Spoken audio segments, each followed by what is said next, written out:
नमस्कारम।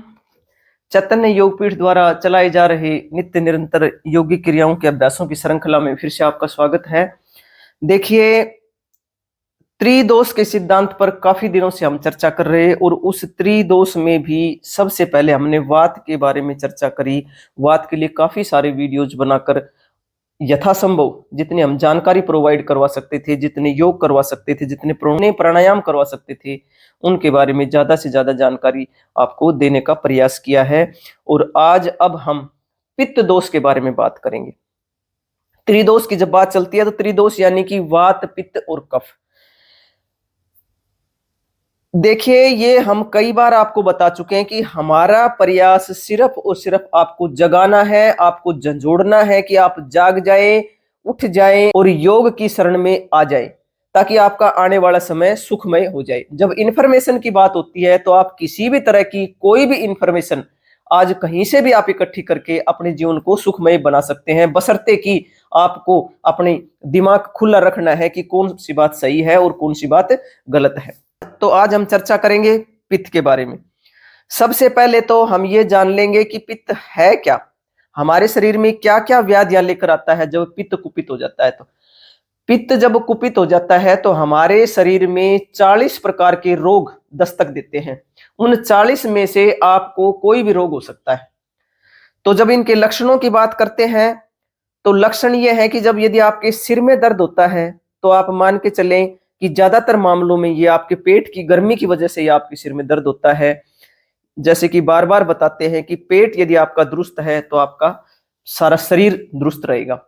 उसके बाद में जब हम नीचे आते हैं तो हमारे इस एरिया में जैसे खट्टी डकारें आना, कोई जलन होना या खट्टा पानी ऊपर की तरफ आना, तो आप ये समझें कि वो पित्त से संबंधित दिक्कत है।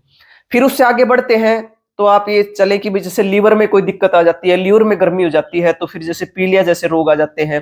किसी भी तरह के जो अल्सर होते हैं वो भी पित्त के कारण ही होते हैं।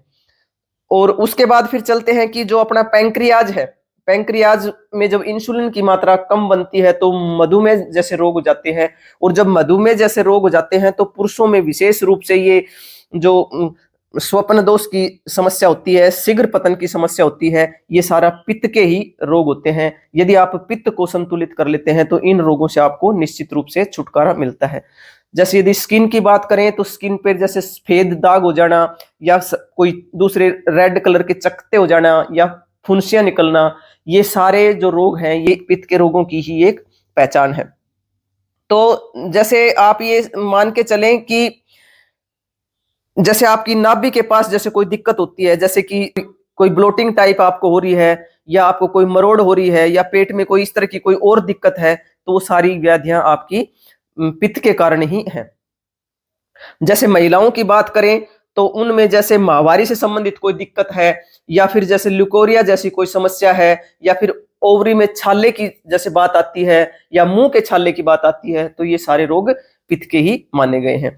तो ये बहुत सारे ऐसे रोग हैं जो हमारे मध्य भाग में स्थित होता है पित्त, क्योंकि पित्त की एक उम्र मानी गई है। जैसे 14 से लेकर 50 साल की उम्र तक पित्त की उम्र मानी गई है और 14 से पहले की जो उम्र है वो कफ की उम्र मानी गई है और फिर 50 साल के बाद में फिर वात की उम्र मानी गई है। तो आप अपने शरीर के इस मनोविज्ञान को समझ के चलेंगे तो निश्चित रूप से आपको फायदा होने ही वाला है। तो ये तो पित्त रोगों के कुछ लक्षण थे और आप इसके बारे में और भी गहनता से इंफॉर्मेशन लेकर अपने दोस्त को जान लें ताकि आपका जीवन सुखमय बीते। क्योंकि जब भी आप कोई योग करते हैं या अपने शरीर को ठीक करने के लिए, उसको सुधारने के लिए, उसकी उन्नति करने के लिए आगे बढ़ने लगते हैं, तो आपको किसी एक्सपर्ट योगाचार्य से या कोई एक्सपर्ट आयुर्वेदाचार्य, जब भी आप अपने शरीर को स्वास्थ्य की तरफ ले जाने के लिए आगे बढ़ते हैं, कदम उठाते हैं, योग करते हैं, ध्यान करते हैं, प्राणायाम करते हैं या किसी भी दोष का मुआयना करते हैं, तो आप किसी एक्सपर्ट योगाचार्य या एक्सपर्ट आयुर्वेदाचार्य की शरण में जाएं और उनसे डिस्कस करके अपने शरीर का जो दोष है उसको समझकर आगे बढ़े, तो आपको निश्चित रूप से फायदा मिलेगा। तो ये तो कुछ इनके लक्षणों की बात थी। अब हम बात करेंगे ऐसे 3 अभ्यास जो कि पित्त रोगों वाले को निश्चित रूप से अपने जीवन में धारण कर लेना चाहिए दूसरी योगिक क्रियाओं के साथ इन योगिक क्रियाओं को भी आपने अपने कोम्बो पैक में शामिल कर लेना है। तो वो 3 कौन से अभ्यास हैं? सर्वप्रथम तो हम करेंगे शशांक आसन, जिसको शशकासन भी कहते हैं, चाइल्ड पोज भी कहते हैं। दूसरा फिर हम एक योग मुद्रा करेंगे और योग मुद्रा के बाद में हम पश्चिमोत्तान आसन करेंगे। तो आइए सबसे पहले हम शशकासन को करते हैं कि शशकासन कैसे कर सकते हैं। शशकासन भी हम 2 तरह से कर सकते हैं, दोनों तरह से मैं आपको करके दिखाऊंगी। इन आसनों को आप करें तो निश्चित रूप से आपको पित्त में लाभ मिलेगा। तो आइए जानते हैं और करते हैं। सर्वप्रथम वज्रासन में बैठेंगे और वज्रासन में भी हम 2 तरह से बैठकर शशकासन करेंगे। सबसे पहले तो दोनों घुटनों को मिलाकर करेंगे और उसके बाद में फिर हम अपने घुटनों को खोल के करेंगे। जब घुटनों को खोल के करेंगे तो वो अभ्यास शुगर वालों के लिए बहुत बढ़िया है और बहुत मानसिक शांति देने वाला है, आपके मन को बहुत सुकून देने वाला है। तो सबसे पहले घुटनों को मिलाकर हम शशकासन करते हैं। इस तरह हम घुटनों को मिला लेंगे और फिर पीछे जाएंगे श्वास भरते हुए। जितना अपनी सामर्थ्य अनुसार पीछे जा सकते हैं उतना पीछे जाएंगे, श्वास को भरते हुए। श्वास छोड़ते हुए बहुत आराम से आगे आ जाएंगे, माथे को जमीन पर टिका देंगे और हाथों को जितना आगे खींच सकते हैं खींचे। इस अभ्यास को आप 1 मिनट से लेकर धीरे धीरे इसका समय बढ़ाएं और इस अभ्यास को पहले दिन वापस आ जाएंगे। पहले दिन आप 1 बार करें, फिर 2 बार, फिर 3 बार। शुरू में आप 3 बार से ज्यादा ना करें, क्योंकि जो ब्लड का फ्लो है वो आपके सिर की तरफ जाने लगता है और यदि आप करते हुए पहले ही दिन यदि आपको चक्कर जैसी अनुभूति होती है तो फिर आप इसको बहुत स्लो धीरे धीरे और समझ के करें।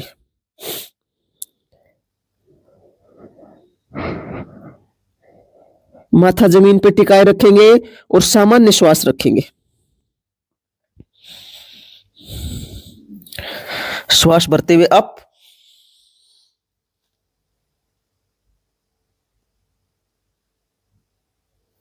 हाथों को नीचे ले आएंगे।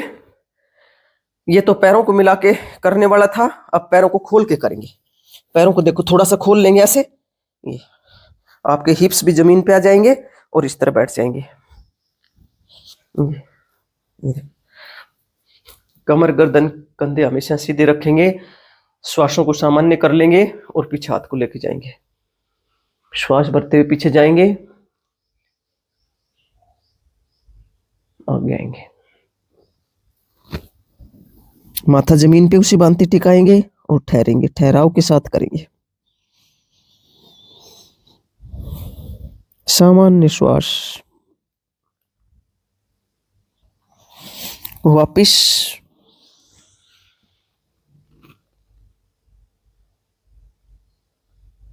श्वास छोड़ते हुए डाउन,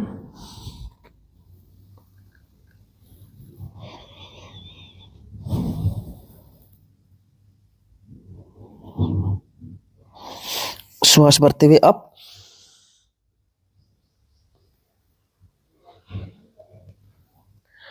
तो ये तो 2 तरह से शशकासन हुए। अब हम योग मुद्रा करेंगे। तो योग मुद्रा जब करते हैं तो योग मुद्रा को आप 2 तरह से कर सकते हैं, चाहे तो आप वज्रासन में बैठ के कर सकते हैं या फिर पद्मासन में भी बैठ के कर सकते हैं। तो शशकासन में तो हम हाथों को आगे ले जा रहे थे, अब हम हाथों को पीछे बांध लेंगे, टाइट कर लेंगे पीछे और माथे को जमीन पे टिकाएंगे।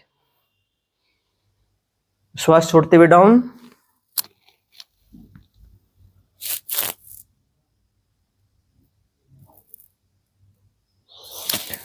श्वास भरते हुए अप। हर बार योगिक क्रियाओं का अभ्यास करने के बाद में अपने सांसों को सामान्य कर ले, फिर उसके बाद में अगला स्टेप करें। एक बार और जाएंगे नीचे श्वास छोड़ते हुए,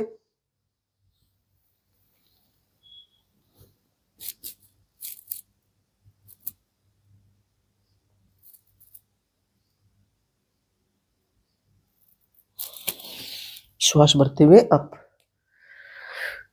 सांसों को सामान्य कर लेंगे और उसके बाद में अब पश्चिमोत्तानासन करेंगे।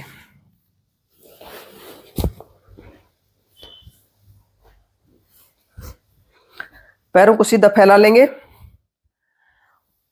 देखें, कोई भी जब आप अभ्यास करते हैं, जैसे कि अब हम पित्त की चर्चा कर रहे हैं, तो पित्त के लिए अभ्यास कर रहे हैं, लेकिन जब आगे झुकने वाले अभ्यास या कोई भी ऐसे हार्ड अभ्यास आप ना करें, यदि आपको कोई दिक्कत है, जैसे कि हार्ट से संबंधित कोई दिक्कत है, तो फिर आप जो आगे झुकने वाले अभ्यास करते हैं उनको बहुत सोच समझ के और अपने योगाचार्य या अपने आयुर्वेदाचार्य से सलाह करने के बाद इन अभ्यासों को करें, क्योंकि कोई लाभ होने की बजाय आपको हानि ना हो जाए। जैसे पित्त की बात चल रही है, जैसे हमारे शरीर में अम्लता की बात हम कर रहे हैं, तो जब रक्त की अम्लता होती है तो वो रक्त की अम्लता हमारे हार्ट को भी बहुत ज्यादा नुकसान पहुंचाती है। तो अगर ऐसी कोई आपको समस्या है तो फिर आप बहुत सोच समझ कर ही अभ्यासों को करें। लेकिन यदि सामान्य स्थिति है, आपकी आदर्श स्थिति है, तो आप कोई भी अभ्यास कर सकते हैं। तो पश्चिमोत्तानासन में हमें क्या करना है, हम हाथों को पीछे लेके जाएंगे पहले तो, और शुरू वाले दिन आपने अपने शरीर के साथ कोई जोर जबरदस्ती नहीं करनी है। आप आगे आएंगे, आप शुरू में आप ऐसे आगे आएंगे तो आप अपने इन पंजों को पकड़ लें, बस इतना हो जाए। बस शुरू में आपको घुटनों पे माथा लगाने की कोई जरूरत नहीं है। जब थोड़ा सा अभ्यास हो जाए तो थोड़ा फिर आगे आ जाए, फिर और पूरा अभ्यास हो जाए तो फिर आप धीरे धीरे अपना जो माथा है वो अपने घुटनों पे लग लेंगे ऐसे। श्वास छोड़ते हुए वापस आ जाएंगे, पीछे जाएंगे, फिर श्वास छोड़ते हुए आगे आएंगे।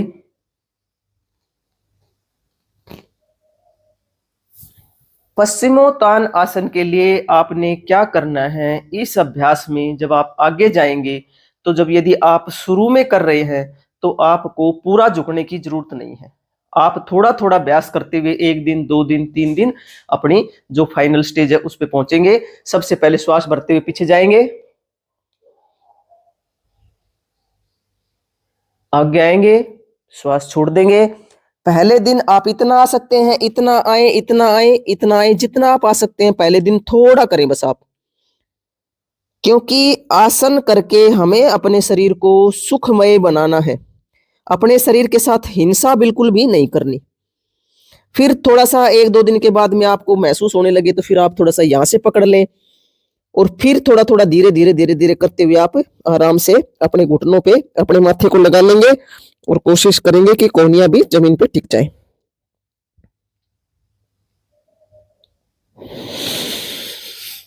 श्वास भरते हुए पीछे चले जाएंगे। तो ये तो कुछ अभ्यास थे जो कि आप अपने पित्त को सामान्य रखने के लिए कर सकते हैं, और हमारे प्रयास रहेगा कि धीरे धीरे हम पित्त से संबंधित जितनी भी जानकारी है वो आपके समक्ष लेके आए। आज के लिए बस इतना ही। आप सभी के लिए बहुत प्रार्थना, आप सभी का आनंदमय मंगल हो, आप सभी की स्वास्थ्य मुक्ति हो, हम सभी और हमारी आने वाली संतानें स्वस्थ रह सके, शुद्ध प्राणवायु में सांस ले सके, इसी बात के लिए हम निरंतरता के साथ प्रयासरत हैं। और जब तक इस धरती पर रहेंगे इन पुण्य कार्यों के लिए निरंतरता से प्रतिबद्धता के साथ आपसे मिलते रहेंगे।